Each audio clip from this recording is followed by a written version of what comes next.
in His name be He glorified. My dear brothers, I am giving you some good news. While traveling by motorboat from Emirdağ to Barla, an awesome, unprecedented sea storm removed all the difficulties and led to the appearance of a great instance of mercy, as with the serious illness on the night of power. We were on the point of being drowned together with the 6 friends who were with us, which would have made us martyrs, and the sea a wide grave for us. Then, as a sign that behind the storm, the rain had a connection with the Risale-i Nur, as repeated experiences have shown, and that at this time of extreme need for rain, the Risale-i Nur will be delivered from the dangers of its coward enemies and their extensive schemes, and as a sign that that perilous situation was made into acceptable thanksgiving for us, the lake, which is a source of the rain that eagerly complies with the dominical commands coming from divine mercy, caressed our faces of us, the nurse students, with rain, and dealt us also a compassionate slap with its enthusiastic compliance with the commands of divine mercy. We understood that while the situation was apparently one of ire, in reality it was an instance of compassionate cursing.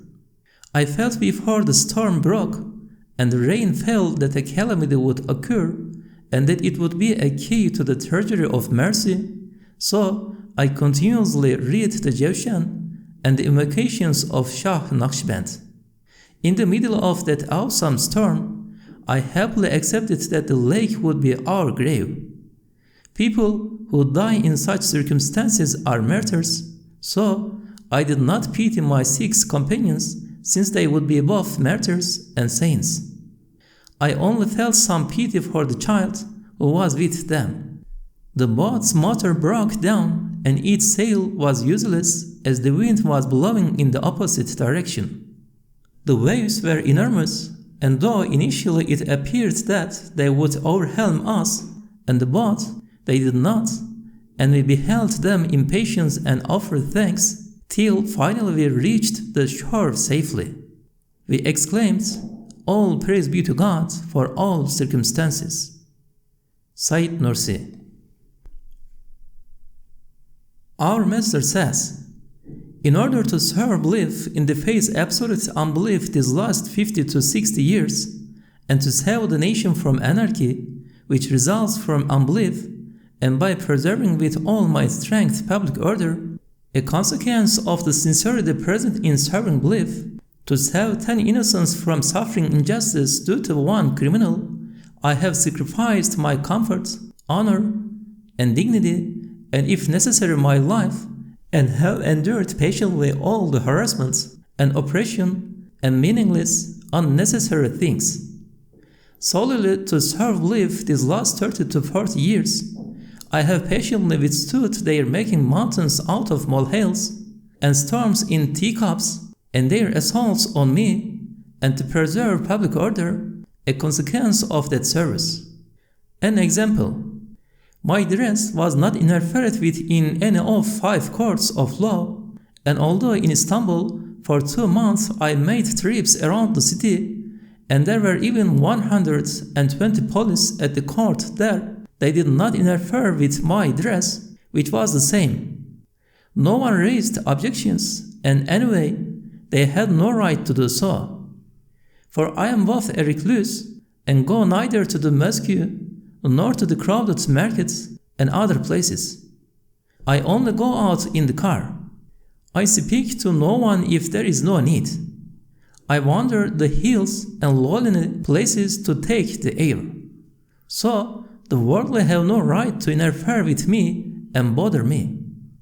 Now, having made the journey to Istanbul by car in connection with some important matters concerning belief, a number of officials there were sent to our master, who has millions of devoted students, completely illegally and making mountains out of molehills, concerning a matter that held the importance of not even a fly's wing.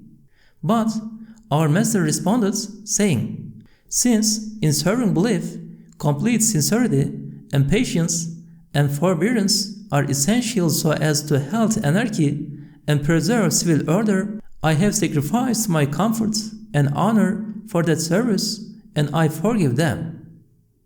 When our master visited Istanbul this time, he told the two officials who were sent to him by the public prosecutor to take his statement, I have already made my statements in court concerning this matter, and the court conducted its investigations and acquitted us. I have nothing else to say. He repeated the statements he delivered in the Istanbul court and which were sent to Samsun court. He also has a number of reports he obtained previously saying that he is obliged to wear scabbards on his head because of his ailments and that he has to rest due to severe colds and other illnesses he suffers, and that he is in need of a change of air. His remaining permanently in the same place is detrimental to his health. He does not consent to show them these reports because it was not necessary before, and now he does not deem it necessary. The nurse students who are in attendance on him, Tahiri, Zübeyir, Sungur, Hüsnü, Bayram. Our Master's will.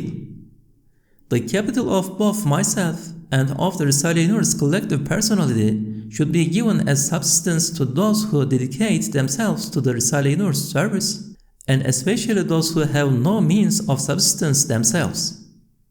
For several years now, the nurse students who have been given substance have been the select students. I am now making my brothers who are with me my heirs. They should strive to perform my duties, and they should preserve their solidarity. Yes, I endorse this will. Said Nursi. An addendum to the will. Our master understood from his being prevented from conversing with people at this time during his last years that some situations are harmful for people in respect of the personality. The illness was given him owing to the maximum sincerity of the Risale-i Nur's way. For since hypocrisy lies beneath the veil of fame and renown at this time, egotism has to be entirely renounced by attaining maximum sincerity. He said, "Let my friends recite a Fatiha for my spirit from afar, and pray for me and visit me in the spirit. They should not visit my grave. The Fatiha will reach my spirit, no matter how far off it is recited. I feel that this is a way of renouncing egotism completely in line with the maximum sincerity of the Risale-i Nur. Some of the students who have remained with me and have dedicated themselves to the Risale-i Nur should take turns to remain singly near my grave and tell anyone who comes to visit it unnecessarily what I have said here." Said Nursi. A statement about Menderes' Konya speech. The Prime Minister says that his words have been deliberately misinterpreted. From our private correspondent. Ankara. Prime Minister Adnan Menderes replied as follows to a question asked by the newspaper Zafer concerning press reports of his speech in Konya. I too have regretfully seen how the part about secularism in the speech I delivered to my esteemed fellow citizens in Konya, who had gathered in a large crowd in Government Square, has been misinterpreted by certain ill-willed journalists. They wrote that some of things I said would pit brother against brother, that they challenged right-wing politicians and had raised the ban on certain sacred matters, therefore infringing one of the main principles of the reforms. What struck my attention in all these articles was that my speech in Konya had been distorted and misinterpreted in line with the aims they were following and the results they wished to obtain. So that this question should be properly understood, I want to firstly to take a look at what I said in Konya and then to repeat what the Anadolu Press Agency released that day. That day I said this: I now want to speak to you about my understanding of secularism. On the one hand, secularism means the separation of religion and politics, and on the other, it means freedom of conscience. We have not the slightest doubt or hesitation that religion and politics should be separate. As for the question of freedom of conscience, the Turkish nation is Muslim and will remain Muslim. It is an undeniable fact that if it is to remain Muslim in perpetuity, religion must be taught to it and to the coming generations, and the rules, injunctions, and principles of religion be taught to them. However, when there is no religious instruction in schools, the citizens who want their children to be taught their religion are bereft of this opportunity. Muslim children should not be deprived of the entirely natural right of learning their religion. It cannot be said that such deprivation and lack of opportunity is congruent with freedom of conscience. To have religious instruction in our middle schools is an apt and appropriate measure. We do not believe that an irreligious society and nation will be stable and enduring. We know how even the most advanced nations persist in their attachment to religion after they have separated religion from the questions of politics and this world. It is not permissible that our noble nation be deemed bigoted when it has reached the level it has today. Just as our nation is firmly attached to its religion, so generally its religious feelings are of the purest kind.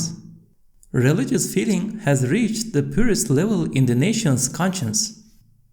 Efforts will be made to train instructors to teach Islam and its beliefs, obligations, and rules correctly.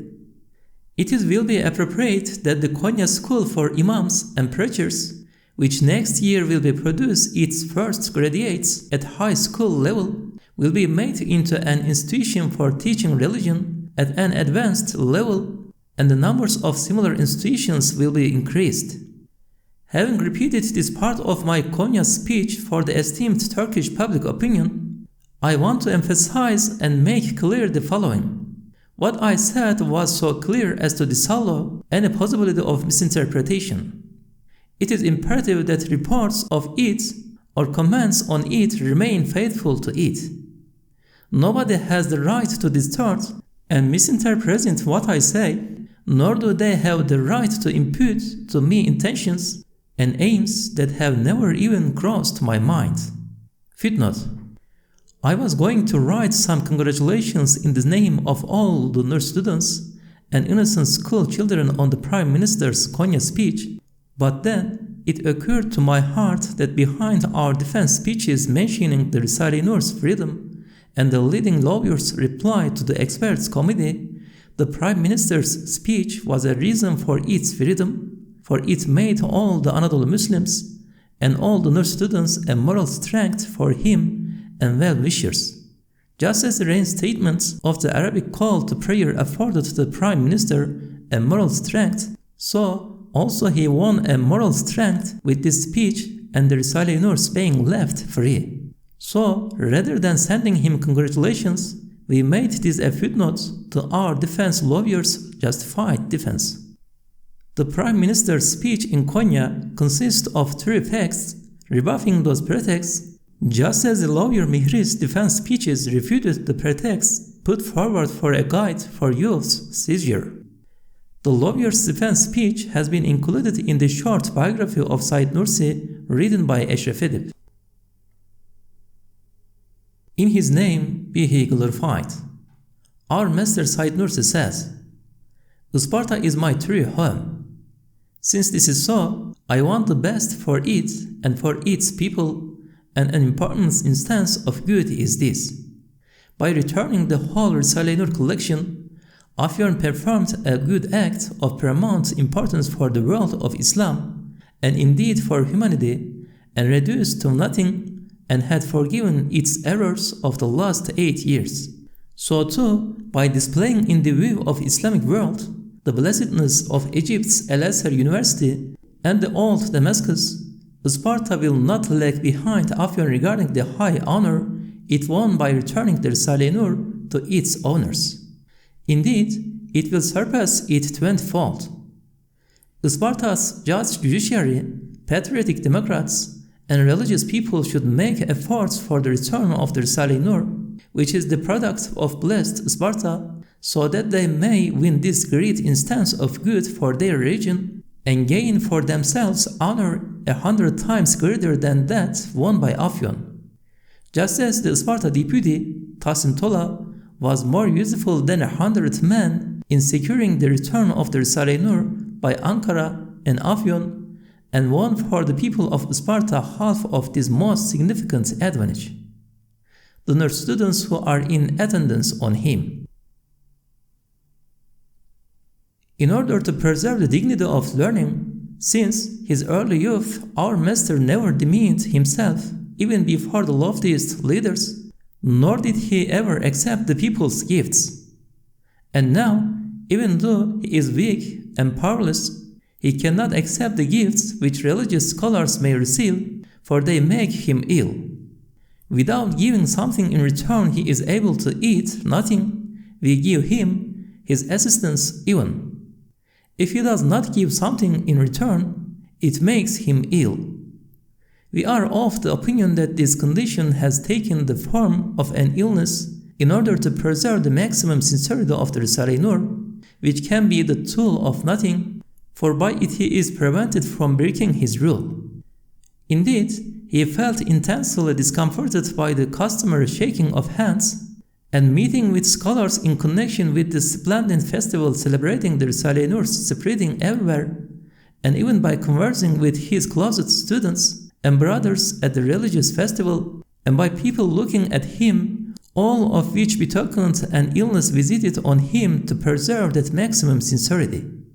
During the festival, we witnessed him telling his students, "My grave has to be unknown, no one must know its whereabouts, except one or two of my students. This is my last will and testament. For surely a truth that prevents me from meeting with people in this world obliged me to enjoin the same after my death." So we asked our master, "Visitors to your grave will recite the Fatiha and gain merit. Why are you preventing them from this?" He said in reply, "In ancient times, desiring worldly fame and renown, the pharaohs attracted the attention of the people towards themselves with statues, pictures, and mummies. So too, at this dreadful time, due to the heedlessness arising from egotism and self-love, the worldly attract all the attention towards themselves through statues, pictures, and the press. They deflect attention from the other indicative way of looking at things towards the self-referential, and because they imagine a worldly future rather than the future of the hereafter, they accord extensive importance to the dead person's worldly fame and renown in opposition to the former practice of visiting graves solely for God's pleasure. They visit graves in that way. So, I enjoin as my last will and testament that in accordance with the true meaning of sincerity, my grave should not be made known, so as not to damage the maximum sincerity of the Risale-i Nur. Whether in the east or the west, the Fatihas recited by everyone will go to the spirit intended. A truth that prevents me from conversing with people in this world will surely enjoin this, not in respect of merit, but of this world." His students in attendance on him.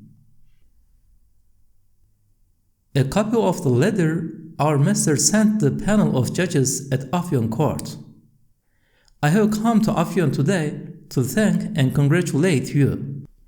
I thank you for holding our books for so long so that they did not get lost, and congratulate you on now sending them to Ankara. A number of private letters which were written 10 years ago by unknown persons to other unknown persons, and some of which were written in my name but were not signed by me and were not published, have been scrutinized by your court and disregarded since they contained nothing reprehensible.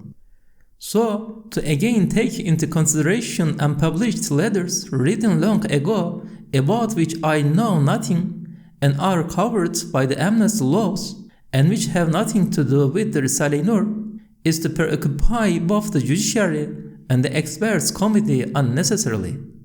So, to avoid that and not to delay our case, I request that those private letters are not associated with the books of the Risale-i Nur. The judiciary here has twice acquitted those books and handed down the decision to return them, but despite this, for a number of reasons, they have remained in captivity. I inform you that sometimes in their entirety and sometimes in part, 5 courts of law have given the decision for their return, and 5 police headquarters have handed them over to their owners. God willing, your justice and goodwill will ensure that they are returned this time too. Said Nursi, who is ill. In his name be he glorified. Esteemed Adnan Menderes, although our Master Bediüzzaman has given up politics these last 35 years, we members of the Democrat Party and Nur students are certain that he is now working with all his strength, his students, and his teachings to keep the Democrat Party in power for the sake of the Qur'an and Islam and this country. We asked him why he is doing this, and he replied, "If the Democrat Party falls, either the People's Party or the Nation Party will come to power. But because of the crimes of the corrupt section of the Unionists, and because the greater part of the policies that the Republic's first leader was compelled by the Treaty of Sevres and other political machinations to enact over 15 years have been blamed on the People's Party, the noble Turkish nation will on no account voluntarily bring it to power. For if the People's Party comes to power, the Communists will gain dominance over the country under cover of it. But Muslims can never be communists, at most they become anarchists. Muslims cannot be compared to the Westerners. Hence, so that party which thus forms a serious danger to our society and country should not come to power, I am trying to protect the Democrat Party in the name of the Qur'an, Islam, and this country. As for the members of the Nation Party, if they take only Islam as the basis of their program, they would assist the Democrat Party and not oppose it and object to it and try to win power themselves. Footnote: the nation of Islam suffices everything. If religion and language are shared, there is one nation. And there is still one nation if religion is shared. And if they take racism and Turkism as the basis of their policies, only 3 out of 10 people in this country are true Turks. The majority are of mixed descent. Then, as at the beginning of the second constitutional period, a nationalistic partisanship will arise in opposition to this noble and innocent Turkish nation, and the true Turks will be compelled to enter under the yoke of foreigners, or composed of the other Turkified nations, and impelled by the racialism and racism that exist in this country, relying on foreigners, they will gain supremacy over the innocent Turkish nation. Because such association would be fraught with dangers, I teach on account of the Qur'an and the country and nation that they should ensure the Democrat Party's remaining in power, since it is religious and respectful towards religion. Respected Adnan Menderes, our Master Bediüzzaman's sole purpose is to strive for the well-being of the country and nation and to teach this. We are quite certain that members of the People's Party and Nation Party who are jealous of the assistance for the Democrat Party of such an esteemed person oppress him on every sort of pretext as though he had brought it to power, and they devise every sort of scheme to make him withdraw his support for it. We request you with all due respect that as a Prime Minister who has stated, we shall do whatever religion requires, and religion presents no problems for this country, you ensure that our Master, who has done so much for our party for the sake of this country, nation, and Islam, is left completely free together with his books, and that he is never again disturbed. Nur students and members of the Democrats, Mustafa, Nuri, Hamza, Süleyman, Hasan, Seyda, Recep, İbrahim, Faruk, Muzaffer, Tahir, Sadık, Mehmet. A reminder to the Democrats concerning an important fact. There are now 3 currents harming Islam in this country. The first is the irreligious communist current. It may cause harm to 30 or 40 people out of 100. The second is a secret society that has a long time past corrupted the Turks with a view to spreading irreligion in Turkey so as to sever relations between the Turks and their own colonies. It can corrupt 10 or 20 people out of 100. The third is an association of politicians who are lacking in religion and being in favor of westernization are trying to resemble Christians and instill a sort of Protestantism in Muslims. This current can turn only 1 in 100 or even 1 in 1,000 against the Qur'an and Islam.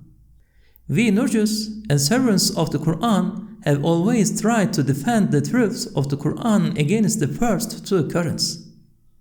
Our way obliges us not to consider the world and politics as far as it is possible. But now we are obliged to consider it. We saw that the Democrats may assist us against those 2 fearsome currents. Owing to their outlooks, the religious among them have always been opposed to them. It is only those who are not religious at all and who follow the path of westernization and aping Westerners that assist the third current.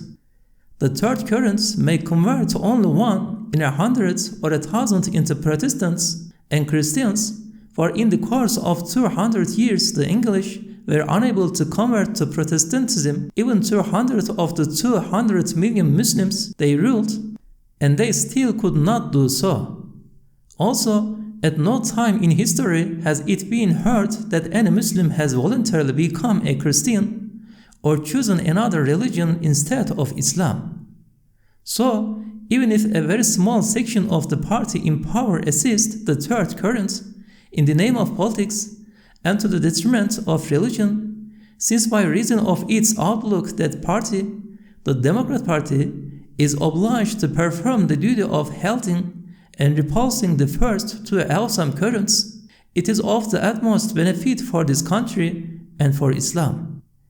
In this respect, we know ourselves compelled to keep the Democrats in power for the good of the Qur'an.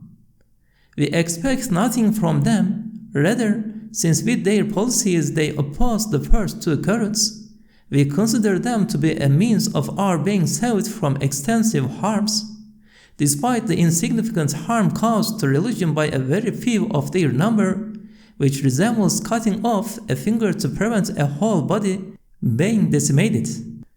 And we warn those careless in religion and advise them that the life and happiness of this country and nation and of themselves are to be found only in adhering to the truths of the Qur'an and making the whole world of Islam a support and reserve force, and finding true Islamic brotherhood for 100 million brothers, and by making a West state like America, which works seriously for religion, a true friend for themselves.